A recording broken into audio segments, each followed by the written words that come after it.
It was an important day in the yard. Everyone was busy and excited, making notes and taking photographs. A special visitor had arrived and was now the centre of attention. "Who's that?" whispered Thomas to Duck. "That," said Duck proudly, "is a celebrity." "Oh, what?" asked Percy. "A celebrity is a very famous engine," replied Duck. "Driver says we can talk to him soon." "Oh," said Thomas, "he's probably too famous to even notice us." Just then, Gordon arrived. "Pah," said Gordon. "Who cares? A lot of fuss about nothing, if you ask me." And he steamed away.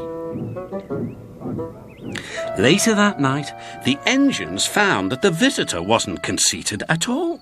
He enjoyed talking to the other engines till long after the stars came out. He left early next morning. "Good riddance," Gordon grumbled, chattering all night. "Who is he, anyway?" "Duck told you," said Thomas. "He's famous." "As famous as me?" huffed Gordon. "Nonsense." "He's famouser than you," replied Thomas. "He went 100 miles an hour before you were thought of." "So he says," snorted Gordon. "But I didn't like his looks. He's got no dome. Never trust domeless engines. They're not respectable. I never boast, but I'd say that 100 miles an hour would be easy for me." Duck took some trucks to Edward's station. "Hello," called Edward. "That famous engine came through this morning. He whistled to me. Wasn't he kind?" "He's the finest engine in the world," replied Duck. Then he told Edward what Gordon had said. "Take no notice," soothed Edward. "He's just jealous. Look, he's coming now." Gordon's wheels pounded the rails.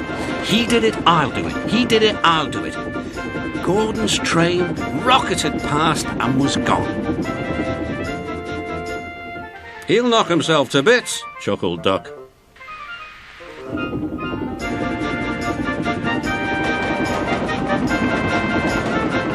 "Steady, Gordon," called his driver. "We aren't running a race." "We are, then," said Gordon, but he said it to himself. Suddenly, Gordon began to feel a little strange. "The top of my boiler seems funny," he thought. "It feels as if something is loose. I'd better go slower." But it was too late. On the viaduct, they met the wind. It was a teasing wind which blew suddenly in hard puffs. Gordon thought it wanted to push him off the bridge. "No, you don't," he said firmly. But the wind had other ideas. It curled around his boiler, crept under his loose dome, and lifted it off and away into the valley below. Gordon was most uncomfortable. The cold wind was whistling through the hole where his dome should be, and he felt silly without it. At the big station, the trucks laughed at him. Gordon tried to whisk them away, but they crowded round no matter what he did.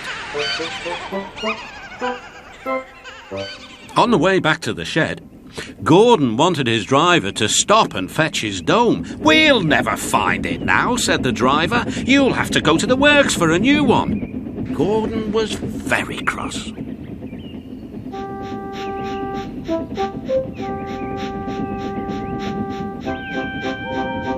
"I hope the shed is empty tonight," he huffed to himself. But all the engines were there waiting.